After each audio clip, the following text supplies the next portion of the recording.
Hi guys, just learning for life here, back with another video. So today I have a great game to share with you guys between Dmitry, Andreikin, and Nodirbek, Abdusattorov. So this is played in the Chennai Grandmasters, and this is a beautiful game won by Dmitry Andreikin with the white pieces. So let's get started. Let's look at it. It's a queen's pawn opening. Transposes into the queen's gambit declined. And the semi-Slav. So here bishop g5 is one idea. Another idea is to actually block the bishop behind. So to prevent like black pinning the knight, you can unpin with the bishop. But this is a more combative style. Takes an a4 to prevent b5. This is basically how the Slav is played. Like black wants to take and go b5, and white just prevents it. Now bishop pins, e4, taking the center and exploiting that this knight is in a pin, so that black can't just take this pawn or go takes and then take this pawn because the knight is pinned. So here naturally queen a5 to unpin. Now e5 is forced because if you take here, then there's queen takes c3, and if you move the queen up then to c2 thinking you're protecting both pawns, but then the queen is overloaded and there's just knight takes pawn. So here e5, knight e4, rook c1, and black didn't take the c3 pawn, which is smart that he avoided the trap. I mean, he's Nodirbek, right? So what happens after takes? The white queen can actually slip up to d2, and now look, where can this knight go? This knight can't go anywhere because it's pinned to the queen, and black would just be down a piece right here. Yeah, these past pawns are very strong, but then all in all, why give up this knight? So of course Nodirbek didn't take, but utilizes his queenside majority. Now Dmitry just protects his pawn and attacks the knight, basically forcing a trade right here. And captures. Here if Nodirbek didn't capture here, instead maybe started developing, then already knight e4, and there's some dark square problems. c5, d6, very strong outpost for the white knight. So black has to capture first, so to trade off the queens. And basically what Nodirbek's saying is, oh, I'm up 2 pawns right here. This is a passer, maybe I'll give up this one, not sure. But then in the end game, Nodirbek must be better, right? Well, let's find out. Now after the trade, c4 pawn is hanging, so of course Dmitry takes it. Now there's also dark square weaknesses. Knight has very comfortable outposts. King e7, the king wants to stay in the center for the endgame. Now rook b1. Rook b1 is what I find very interesting. So it's basically up to own preferences. Maybe you can go king d2 first, allow black to take the open file and then take it back, or just go rook a1 and try and gobble up these pawns. That's one way to do it. Now another way to do it is what Dmitry played, rook b1. So you might be thinking, oh, the targets are here, why not go rook a1? Well, the open file is more important because the rooks can maybe like activate to the 7th rank in the future, and it denies black from taking the open file. Secondly, going rook a1 is like not helpful because let's just say some random like bishop e7 or something, or just bishop a6, trade it. Now taking this pawn is not useful. Why? Because black actually wants you to take this pawn, because this pawn is just going nowhere, and the rooks can't defend this pawn, can't escort this pawn from behind. Instead, after white takes, then the black rooks can actually support this pawn. Yes, you can put pressure on it, like I don't know, like c5, takes, king d7, and yeah, you can put pressure on it. But then, all in all, it's still a passed pawn, right? And king c6.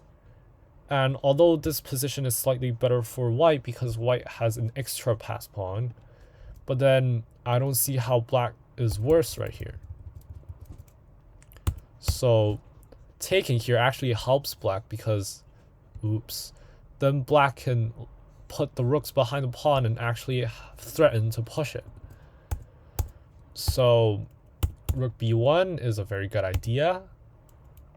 Now Nodirbek keeps trading, because if you're up in material, why not just trade? King d2. Now piling the rooks behind the passed pawn, right? But then piling up the rooks here is not helpful unless this pawn gets taken. So you need to push this pawn up, and then you also, yeah, just you have to give up this pawn, force white to take, and then you push the other pawn. So this would take a very long time, and meanwhile Dmitry would search for counterplay in the b file. Now c4, gaining a square for maybe the king, maybe the knight. Now c5, the idea is very good. Just takes, you give up a pawn, but then you make more weaknesses, and it's basically a drawn position because double A versus double C, both very weak passed pawns. It's not going anywhere. But then playing c5 just allows d5, and I don't understand why you would allow like such a very great passed pawn right in the center of the board. So f6, trying to break open the center, but then the rook comes down. It's given an inaccuracy because what the computer wants is to just bring the king into the action. You're not scared of takes because the c5 pawn is always hanging if the knight moves. And yeah, just improving the position of the king and not rushing to go to the 7th rank, because when you rush going into the 7th rank, black can try trading off the rooks. Now d6 check. See, I don't know why Nodirbek allowed this. This is a very strong connected passed pawn. And just rook b5, a very good outpost. Takes. Now you have to take. You cannot allow like these two connected passed pawns to survive right here. And also your c5 pawn is bound to be lost because it's attacked twice.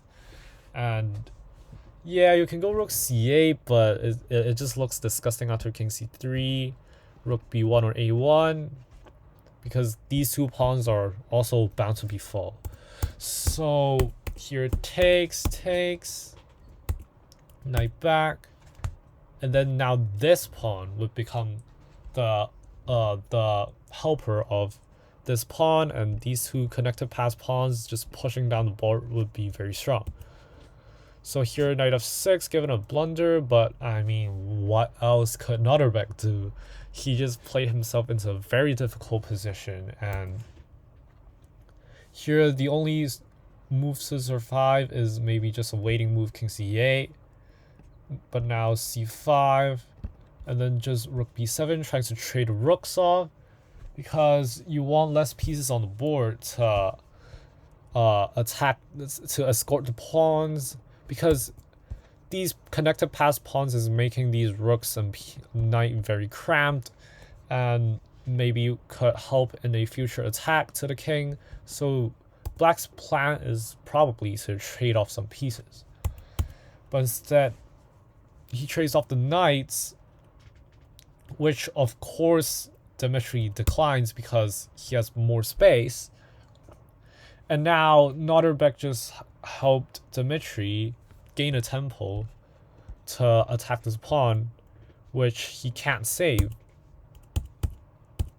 Here, just taken. Now a2, that's the plan, because as what I was saying, you have to give this one up so you can push this one. And now here Dmitry went c5. Computer gives a blunder. It's equal only if Nodirbek finds king d7. But after king d7, knight takes pawn and knight e4 check. Why? Because after takes, there's a1 queen, so you can't take. And then basically this forks the pawn and the king, and if the king runs up, then rook g8, rook g4 to kind of protect this knight. And basically black is in an only move situation, which nobody is finding these engine precise moves. So c5 and king d7, knight takes, everything happened. But then Nodirbek went knight d5 check. So here after king c4 and king c6, trying to protect the knight. But then here comes knight f5, and who is stopping knight d4 check and winning the knight? Here Nodirbek went rook e8, some last resort, trying to trick Dmitry, but of course Dmitry doesn't get tricked. A check, another check, and Nodirbek resigned.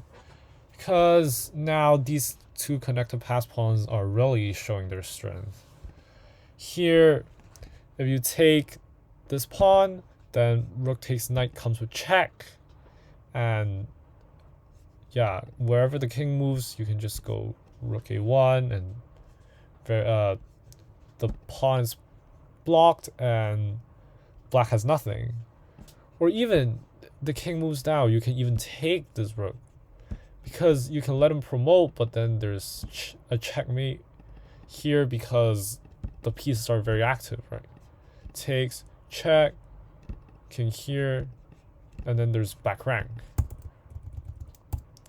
And if you go down with the king, here it's easy, there's just a fork, but then actually you can just take this rook, and then it's checkmate.